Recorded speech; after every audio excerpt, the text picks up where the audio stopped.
The day my billionaire boss announced she was pregnant, every camera in the conference room turned toward her. Every executive smiled. Every investor applauded. And every person in that room believed they knew who the father was. They were all wrong. Before the sun had set, her mother quietly walked into my tiny apartment carrying a leather briefcase filled with more money than I had ever imagined. She placed it on my kitchen table, looked me in the eyes, and calmly told me that if I truly cared about her daughter, I would disappear forever. In that moment, I realized that sometimes the greatest fortune in the world isn't money. It's the courage to stay when everyone powerful wants you gone. Before we begin, if you believe kindness deserves a second chance and that doing the right thing is always worth it, please like this video, leave a comment, share it with someone who believes in hope, and subscribe to Between Hearts. Your support helps stories like this reach people who need them the most. Morning sunlight poured through the massive glass windows of Halcyon Ventures, painting the marble floors in warm shades of gold. The city outside was waking up, but inside the headquarters, everyone had already begun another race for success. I wasn't an executive. I wasn't even a manager. My name was Corbin Hale, and I worked as the company's in-house restoration specialist, fixing everything from antique furniture to damaged artwork that decorated the billionaire owner's offices. It wasn't glamorous, but it was honest work, and after losing my father and spending years supporting my younger sister, honesty was the only luxury I could still afford. My boss, Seraphine Vale, was unlike any billionaire people imagined. She wore expensive clothes but noticed the janitor's new shoes. She signed million-dollar contracts in the morning and still remembered the receptionist's birthday in the afternoon.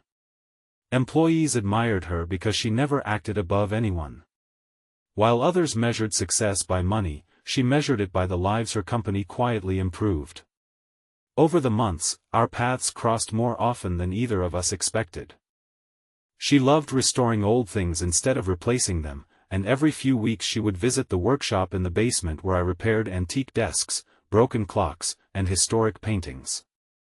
Those visits became the calmest part of my day. She asked about techniques, listened carefully, and sometimes stayed far longer than her schedule allowed. We rarely spoke about our personal lives, but silence between us never felt uncomfortable. One rainy afternoon she found me restoring a century-old rocking chair that had belonged to her grandfather. Instead of rushing back upstairs, she rolled up the sleeves of her designer blouse and spent nearly an hour helping me sand the worn wood. She laughed when sawdust covered her expensive shoes, saying they finally looked like they belonged to someone who worked for a living. It was the first time I saw the lonely woman hiding behind magazine covers and financial headlines. Weeks turned into months, and quiet friendship slowly became something deeper. Neither of us admitted it. She carried the impossible weight of leading a billion-dollar company.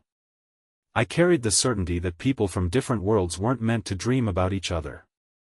We simply treasured the stolen moments between meetings and repairs, pretending they didn't matter while secretly hoping they did. Then everything changed during one bright Tuesday morning. Every employee gathered in the executive auditorium for what was supposed to be another quarterly announcement. Instead, Seraphine stood before hundreds of people with tears shining in her eyes. She spoke about hope, family, and unexpected blessings before revealing that she was expecting a baby. The room exploded with applause. News reporters waiting outside immediately spread the announcement across television networks and social media. Financial analysts discussed succession plans while gossip websites guessed the identity of the father. I quietly slipped away before anyone noticed me because my heart was pounding harder than it ever had before. Only 3 people knew the truth. Seraphine, me, and the doctor. Months earlier, after countless private conversations and careful decisions, we had chosen love over fear. We kept our relationship hidden because she wanted people to judge her leadership instead of her private life, and I wanted to earn every opportunity without anyone believing I was climbing through romance. It wasn't perfect, but it was ours. That evening, after finishing work, I returned to my modest apartment expecting another quiet night. Instead, an elegant black car waited outside. An older woman stepped out wearing a perfectly tailored cream-colored suit. Her posture was flawless, her expression unreadable. I recognized her immediately from business magazines. Celestine Vale. Seraphine's mother. She entered my apartment without looking around, as though humble places made her uncomfortable. The expensive perfume she wore filled the small room while she carefully placed a leather briefcase on my table. Inside were stacks of cash.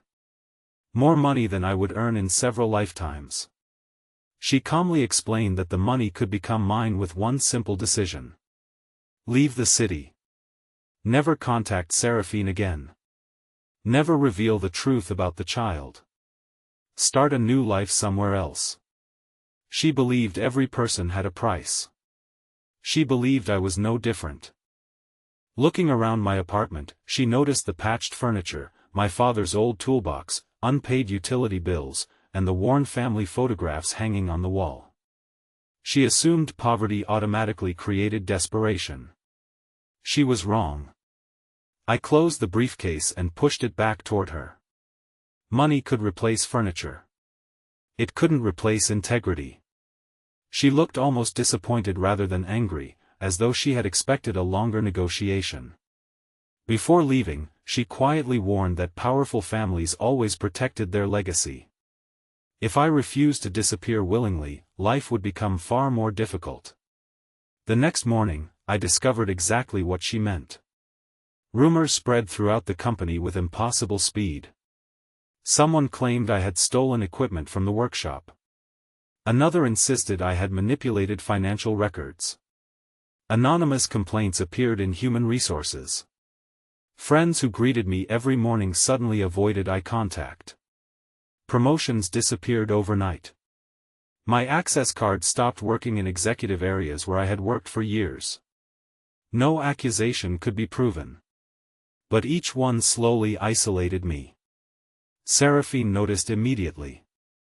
She fought every false report, demanded investigations, and publicly defended my work. The more she protected me, the more vicious the attacks became. Board members quietly questioned her judgment. Investors whispered that pregnancy had clouded her decisions. She wasn't just defending an employee anymore. She was defending the father of her unborn child. One afternoon she visited the workshop after everyone else had left. Sunlight streamed through dusty windows while unfinished restoration projects surrounded us. She gently rested her hand on the old workbench where countless repairs had begun. Without speaking, she looked around the room that had quietly brought us together. It suddenly felt far more valuable than every luxury office upstairs. For the first time, I truly understood how lonely wealth could be. She possessed private jets, luxury homes, and endless influence, yet the people closest to her constantly tried to control her happiness. Meanwhile, I had almost nothing. But what little I owned had always been mine. Days later, another surprise arrived. Instead of another threat, a handwritten letter appeared inside my mailbox. It came from Seraphine's grandmother. Unlike the rest of the family, she had lived quietly on a countryside farm long before the company became famous. She invited me to visit without explaining why. Curiosity overcame caution. The following Saturday I drove several hours beyond the city until skyscrapers disappeared behind endless green fields. Her farmhouse stood beneath enormous oak trees where birds sang louder than passing traffic. She welcomed me with homemade pie and warm tea. Before I could explain myself, she smiled gently and admitted she had already guessed everything. She had watched Seraphine change over the past year. Her granddaughter smiled more. Laughed more. Worked with greater purpose. According to the elderly woman, love always left fingerprints no matter how carefully people tried to hide them. She didn't ask about money. She didn't ask about status. She only asked one question. Would I still choose Seraphine if tomorrow morning she lost every dollar she owned? The answer came without hesitation. Yes. The old woman simply nodded. She explained that generations earlier, their family had once been poor farmers who survived because neighbors believed in helping each other. Wealth had gradually erased those memories for many relatives, but kindness had built everything they now enjoyed. Before leaving, she hugged me tightly and whispered that storms never lasted forever. Driving home, I felt lighter than I had in weeks. Sometimes one person's faith becomes enough to carry another through impossible days. The attacks continued, but they no longer frightened me. Truth has remarkable patience. Eventually it catches up with lies. Several weeks later, the company's annual charity gala arrived. Business leaders, journalists, celebrities, and community volunteers gathered inside the city's grandest ballroom during a bright autumn afternoon. Cameras flashed endlessly while reporters searched for dramatic headlines. No one expected the biggest story to unfold on stage. Instead of delivering another corporate speech, Seraphine thanked everyone for supporting the company's charitable work before sharing the story behind the values that guided her leadership. She spoke about restoration. About giving broken things another chance. About believing people mattered more than appearances. Then, before thousands of stunned guests, she reached into the audience and asked me to join her. Every step toward that stage felt heavier than the last. She took my hand. Not secretly. Not cautiously. Proudly. Without embarrassment or fear, she revealed that I wasn't simply an employee. I was the man she loved. I was the father of her child. Silence filled the ballroom. Then something unexpected happened. Instead of outrage, applause slowly began from the volunteers seated near the back. Housekeepers stood first. Maintenance workers followed. Receptionists. Drivers. Nurses from charities the company supported. Ordinary people recognized something extraordinary. A billionaire wasn't choosing power. She was choosing character. Even several executives eventually joined the standing ovation. Across the room, Celestine remained perfectly still. For the first time in her carefully controlled life, money had failed to decide the ending. Months later, our son entered the world on a bright spring morning surrounded by sunlight pouring through hospital windows. Holding him in my arms, I understood that the greatest inheritance any parent could leave wasn't a fortune.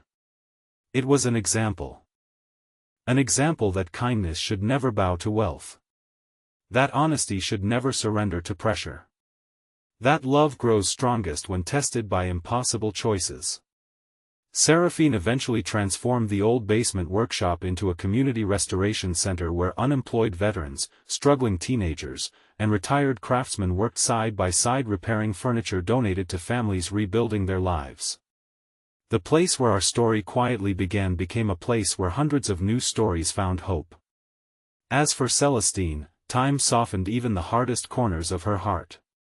Watching her grandson laugh while playing among paintbrushes and wooden chairs slowly reminded her that family wasn't protected by money. It was protected by love. If this story touched your heart, please take a moment to like this video, share it with someone who needs hope today, leave a comment telling us what kindness means to you, and subscribe to Between Hearts so more people can discover stories that remind us of the good still left in the world. Special request, comment below with the words, "Kindness always wins," if you believe love is worth fighting for, no matter how impossible the odds may seem. As I locked the workshop one peaceful evening, my son reached for my hand while Seraphine smiled beside us beneath the warm afternoon sun. I looked at the old building that had once seemed too small to change anyone's future, and I realized that the richest people aren't those who own the tallest buildings or the biggest fortunes. They're the ones who refuse to sell their hearts, even when the whole world offers them a price. Sometimes the greatest miracle begins with a simple act of kindness, grows through impossible trials, and ends not with wealth, but with a family built on trust, compassion, and the quiet courage to never disappear when love calls your name.